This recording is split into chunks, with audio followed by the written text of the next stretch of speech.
Hey, y'all. Welcome to the channel. For those of you that are new, welcome to Birth and Bosses with Felicia. I am Boss Lady Fee. I hope you guys are having an amazing Sunday, guys. I'm having a super Sunday, guys.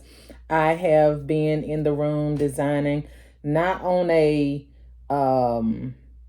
beast mode basis, but I have been designing, y'all, just taking my time and building these baskets, guys. But I have been consistent, I will say that, throughout the day.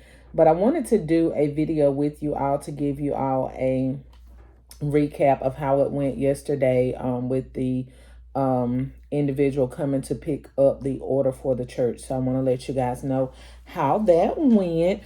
And I want to say, if you are new here, first of all, welcome.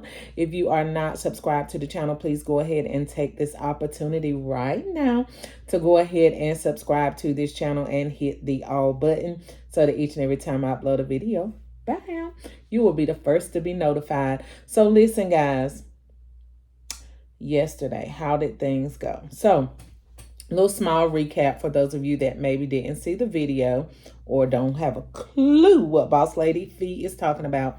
So I had an individual, that a church that was referred by another church to come and support my business, right?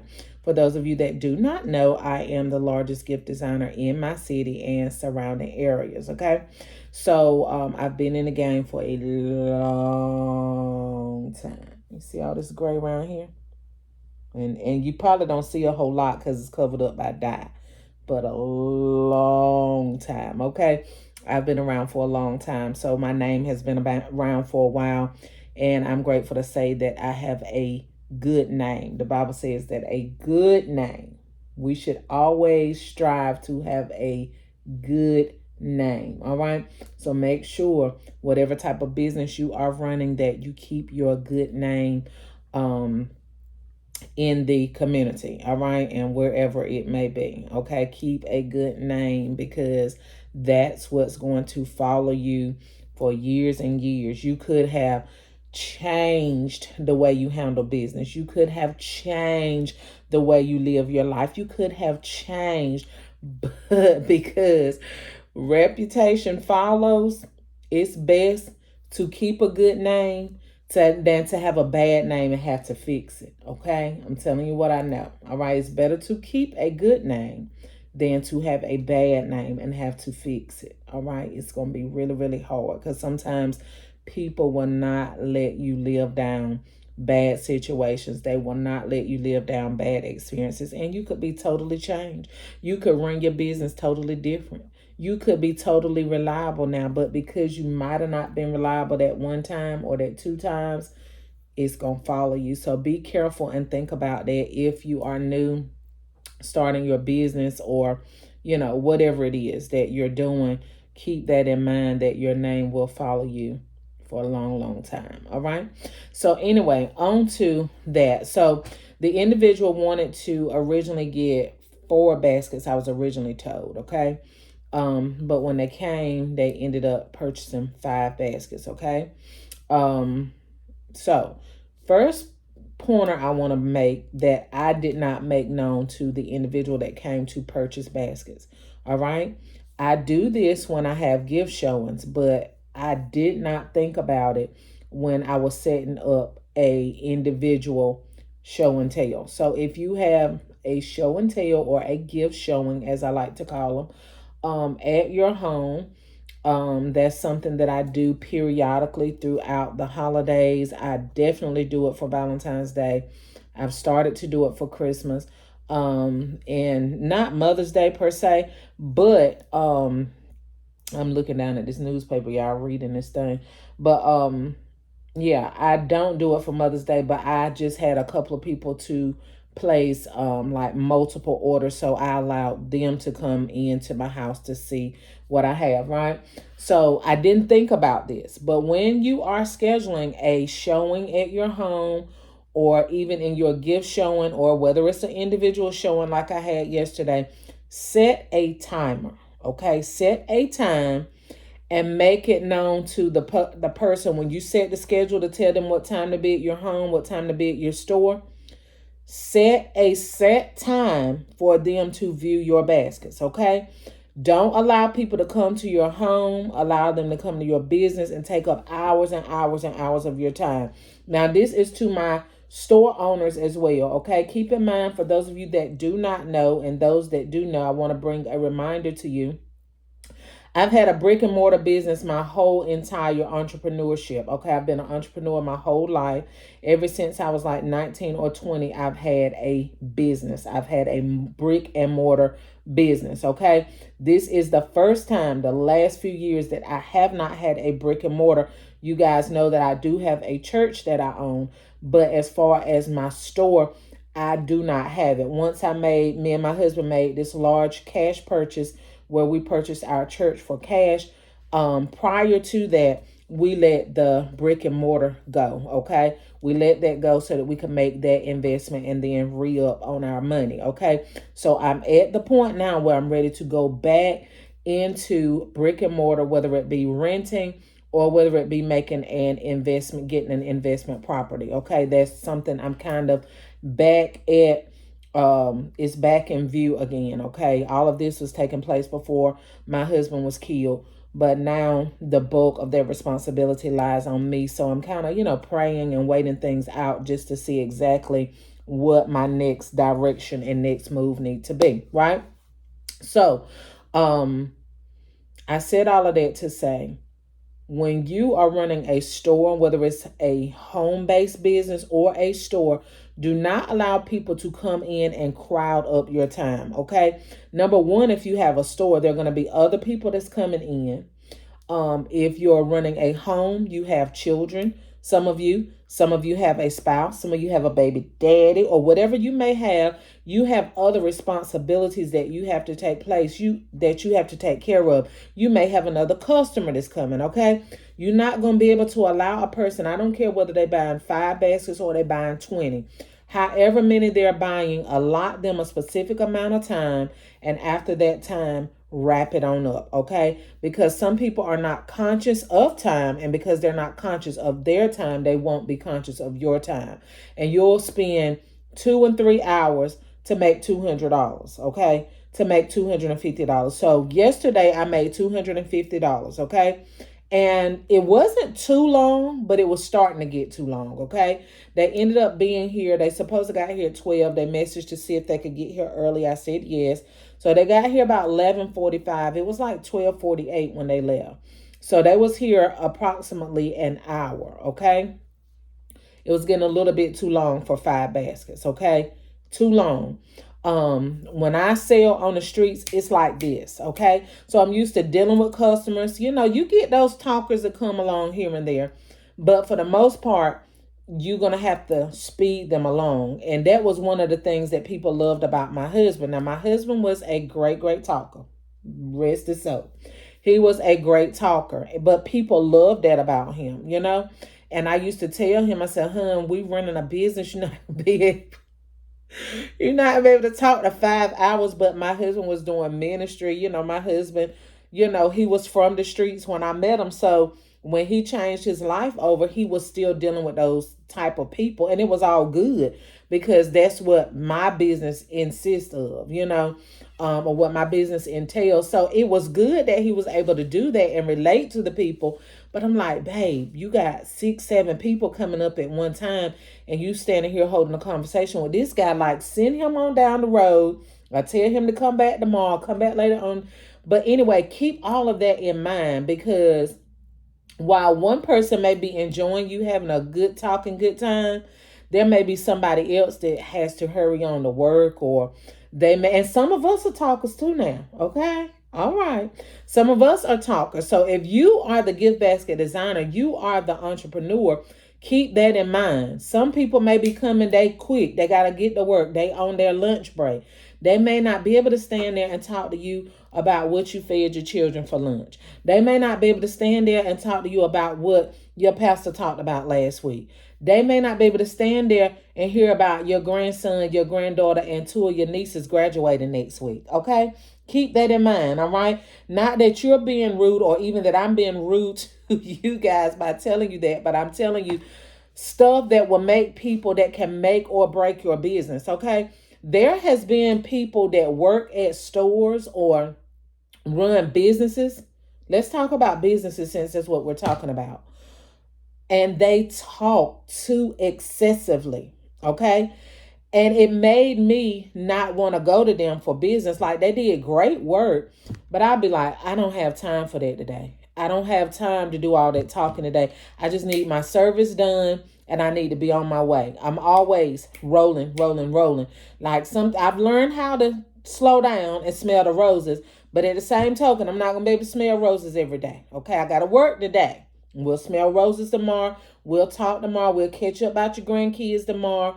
We'll talk about, the Passover next week, but today it's about business. So if you are a person that does excessive talking, excessive prolonging with customers, you could possibly lose clientele because they'll be like, keep going past her, ride on past her. I don't have 5 hours to talk today. I just want to get me a basket, okay? So keep that in mind as well. On the flip end of that, if you are selling and you have a customer that's excessively talkative, you may have to be like, I don't mean to rush you on, because I have those all the time. And see, they're so used to dealing with my husband because, as I told you guys so many, many times before, my husband was the face of our business. I was just a designer. He was the face. He was the customer service guy. My husband was a great, great customer service guy, right? And like I said, he loved to talk. So when the people come, I'm assuming they probably be expecting the same thing from me, some of them, and I do talk to them and I'm very cordial, but I'm not as talkative as my husband was. All right. So anyway, I think that's enough of that. You guys get the point of that. Like, keep it as business oriented as possible, but yet a people's person as well. Okay. What else did I want to tell you guys about? Oh yeah. So the next issue I had was because all of my baskets, well, most of them was sitting down on the floor. I did a video showing you guys that I had grouped them off by prices and according to what they wanted. Excuse me, guys. I'm trying to burp, but it don't want to come up. Oh, there we go. I just had some water. So the baskets were on the floor, right? So it caused them, they were picking them up and they was picking them all up by the bow and I stood there for a minute, okay? And then I lost my cool, okay? I ain't gonna say the ghetto girl came out, but I was like, hey, excuse me, let me get those for y'all, okay?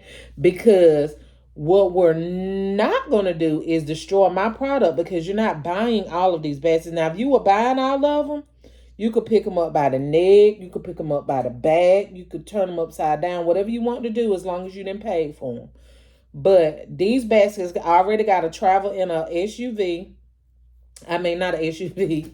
I have an SUV, but I'm going to get a what do you call them? U-Hauls. It already got to travel in a U-Haul for several days.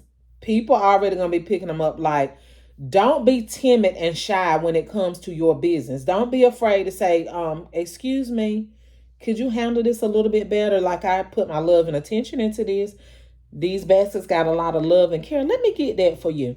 And so that's what I had to end up telling them. Like, let me get them for you. Just let me know which ones you want to look at and let me pick them up for you. Okay? Keep those things in mind. All right? Do not allow people to destroy your hard work. Not that they're intentionally trying to destroy it, but sometimes people just don't know how to handle gift baskets. Oh my gosh. One of my pet peeves is when people buy baskets and the way that they pick them up and the mesh, the bow. It's like, because I know we're in a social media age and I know people love to take pictures of everything they get.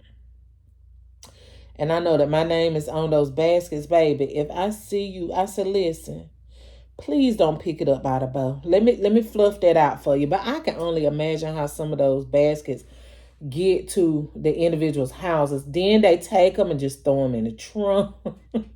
These men, baby. When I said they be trying though. You know what I'm saying? It's the thought that counts. So I respect that. I respect that, you know, but I be like, please. Sometimes I just be one look, what's your address? Let me drop this off at your house, okay? But anyway, yeah, so keep that in mind. So those were two things that were kind of like the timing. Number one went overtime for me. Um the other thing, so that was one thing. Two things was to don't be timid and shy when it comes to your business. Like if people are not handling you or your product right, don't mind telling them. If they're not handling you right, don't mind telling. It's a way to be respectful yet true. Okay, respectful yet true. Um, the other thing, what was it? The time, the mishandling. Oh, the third thing was they wanted. Okay, they ended up buying 5 baskets, right? And they, damn, I ain't gonna be able to show y'all. Maybe I will. I had intended on not editing this video. I really had.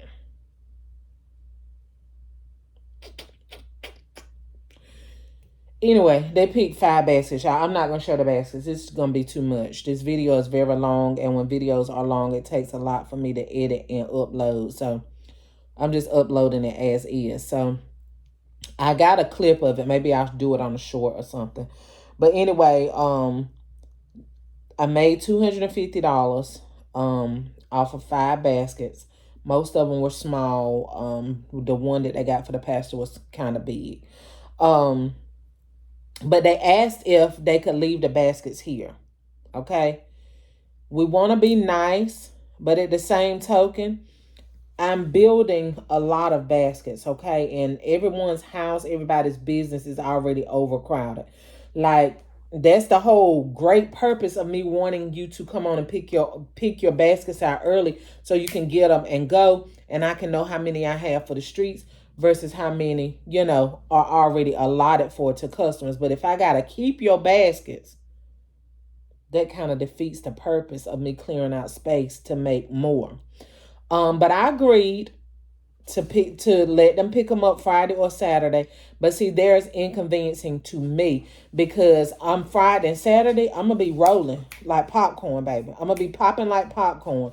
And I'm going to be going from one location to the next. I'm going to be going from my house to my regular location, to my new location. I'm going to be back and forward. So I'm not going to have time to be meeting people at certain times to pick up baskets and all of that. Now you guys see the significance of why I say I don't do orders. Like, come to the streets and get what you need. Out of all these baskets I make, come to the streets and get what you need. That way, when you come to the street, you picking up your basket and you going. You picking it up and you going. You ain't here at my house saying, hey, can you hold this till I come back? Now, mind you, the baskets are paid for. But now I've got to keep them in a whole separate room away from the other baskets because keep in mind, my children help me. And although I've already marked that the baskets are paid and sold, what if the paper comes off, or what if they don't see the paper and then those baskets that's already been accounted for get mixed up? It's too much, So make sure that you're not allowing people to inconvenience you. You want to be nice and you want to be people friendly, but at the same token, you don't want people to inconvenience you to the point where you're having to make changes. You're having to make adjustments, okay? Business is supposed to be simple, okay? Gift basket designing business or any business that you're doing. Yeah, we know some businesses are more complicated than others, but businesses are designed to be fun, is designed to be as stress-free as possible, okay? Every business going to have some level of stress, but as stress-free as possible, okay? So I'm going to get off this video because I have a phone call coming in. My daughter's going to pick me up some food, and it's been 20 minutes anyway. So that's my recap on how the multiple sales went. I sold 5 baskets. I made $250. That was great. I'm not complaining. I'm not being arrogant, but at the end of the day, I could have sold those or made those on the streets in 2 minutes, in 3 minutes. So to me, it's just easier to sell on the streets. Okay. So anyway, I hope this video has helped you guys, giving you some pointers how to run your business, how not to run your business. All right. And I will see you guys on the next video. Meanwhile, get your money, honey, and fill your bag. And I'll see y'all on the next one.